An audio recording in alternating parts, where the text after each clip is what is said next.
Welcome back, viewers. Now, in this video, let us learn something new about the differentiation of an inverse trigonometric functions. Right? So, when it comes to inverse trigonometric functions, you should choose an unique way of solving it.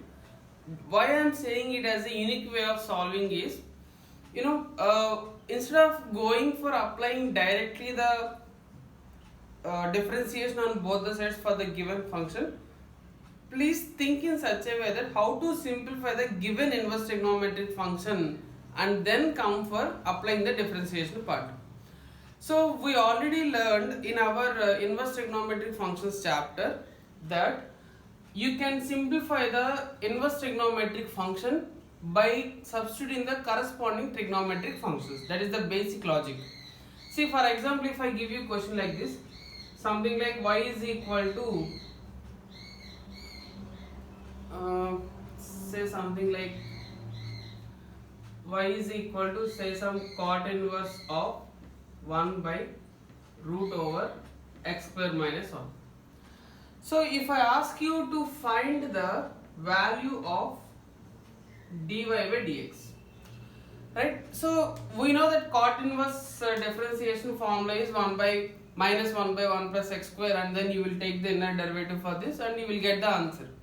But what they will do is sometimes they will ask you to prove this dy by dx is equal to some value, they will say, right? So getting that type of values is really difficult when you go for the actual procedure using the applying differentiation on both sides, right? So for that sake, just please listen carefully. I am going to tell you how you have to think when you are having inverse trigonometric functions involved.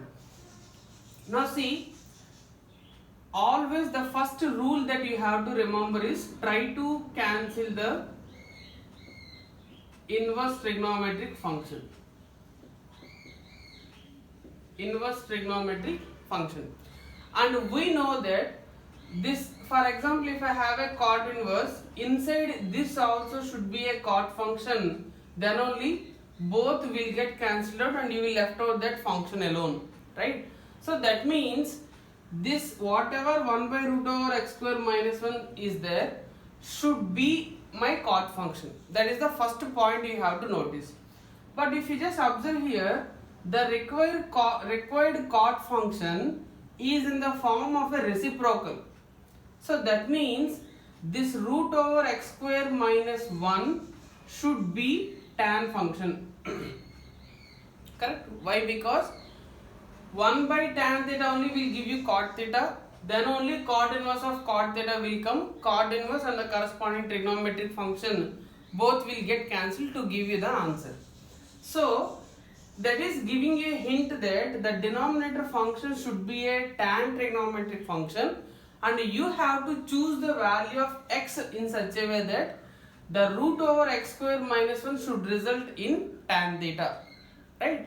So try to recall all the identities, formulations that you have with respect to the tan function. The basic identity that I can recall is secant square theta minus 1 is equal to tan square theta, from which tan theta is equal to root over secant square theta minus 1.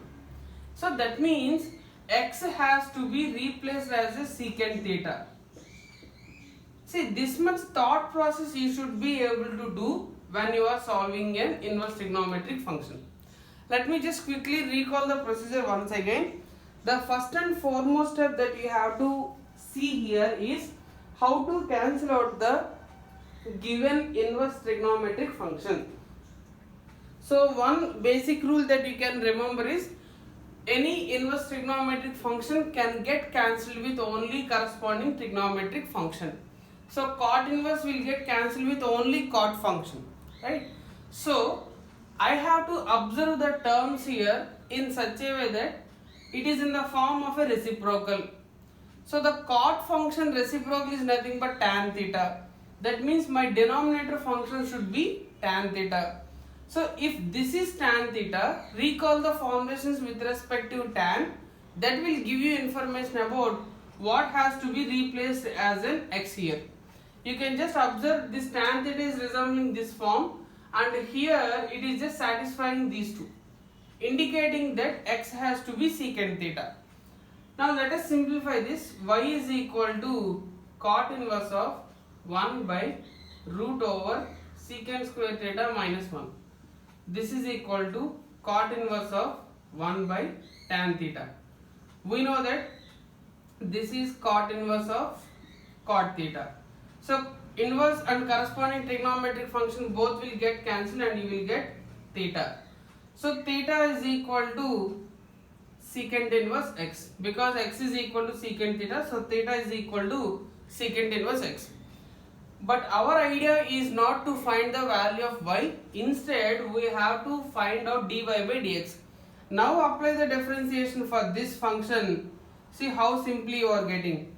Secant inverse x differentiation minus 1 divided by x root over x square minus 1. So this is how you have to think when you are dealing with the inverse trigonometric function. Now let me take you through one more example so that you will get little more clarity on this procedure for applying differentiation for the inverse trigonometric function. Let me try to take a simple one.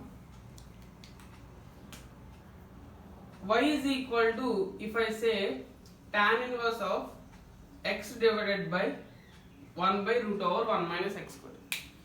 This is a very simple one. I think by this time you might have get the idea also.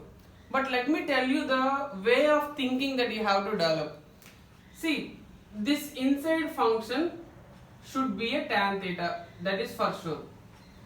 But tan theta is in the form of a fraction like this. That means the way of writing tan theta in the form of a fraction is sin theta by cos theta. If you compare these two, you can be able to understand that x is equal to sin theta. The one point you have to understand is, if I take x is equal to sin theta, if I substitute the same in denominator, am I getting the corresponding denominator or not? You have to cross check. If I substitute here as a sin theta, 1 minus sin square theta, that is nothing but root cos square theta, so cos theta. So that means my substitution for x is equal to sin theta, y is equal to tan inverse of sin theta by root over 1 minus sin square theta. By simplifying, you will be getting tan theta, that is equal to theta. So y is equal to sin inverse x. If I ask you in this question to find the value of dy by dx, so y you got now, dy by dx will become 1 by root over 1 minus x square. So this is how you have to think when you are dealing with the inverse trigonometric function. Now I will just give you one question now, which is little bit a tricky one. Try to get the idea. I will give 2 minutes time also. Try to get idea for that question. If I have a question like this, y is equal to sin inverse of sin x plus cos x divided by root 2, then find dy by dx. Just try to think for a minute what is the idea that you will get, so that accordingly we will proceed.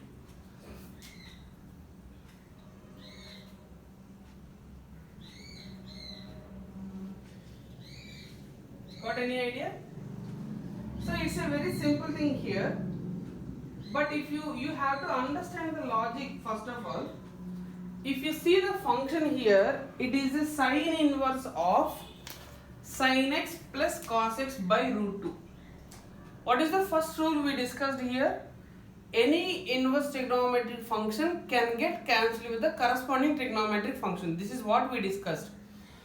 But you observe here, you are having combination of sin and cos. So that means this is not the actual function, you have something else to think. So let us try to solve this first of all. Sin x plus cos x by root 2. This I will write as an 1 by root 2 sin x, 1 by root 2 cos x. Now, the question comes here is, this 1 by root 2 you can write in two ways, as a sin 45, cos 45. Now the doubt comes here is, what is the, in these two, which one I have to choose? See, that depends on your requirement that is outside. So this sine inverse has to get cancelled with the sine function.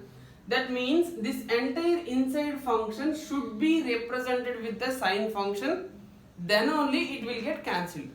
So sine of a plus b is nothing but sine a cos b. So I will go for cos 45 sin x, and again this you can write it as a sin 45 cos 45. I will go for sin 45.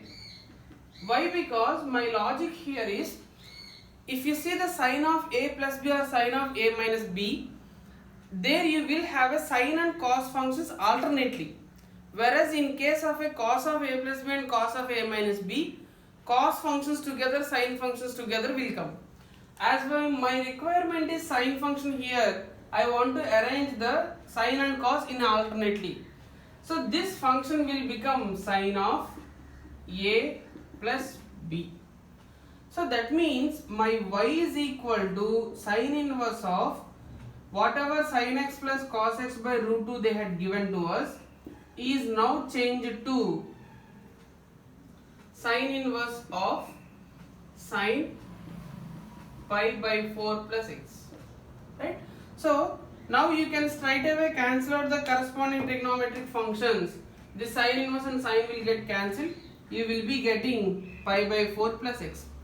But our requirement is to find the value of dy by dx. So apply the differentiation, dy by dx is equal to 1. Because pi by 4 is a constant whose derivative is 0. Hope you are clear with concept of finding differentiation for inverse trigonometric function. In the next class, if possible, we will discuss few more important models from inverse trigonometric function, and then we will jump on to the next topic based on the logarithmic differentiation. Hope you enjoy this video. Thank you, viewers.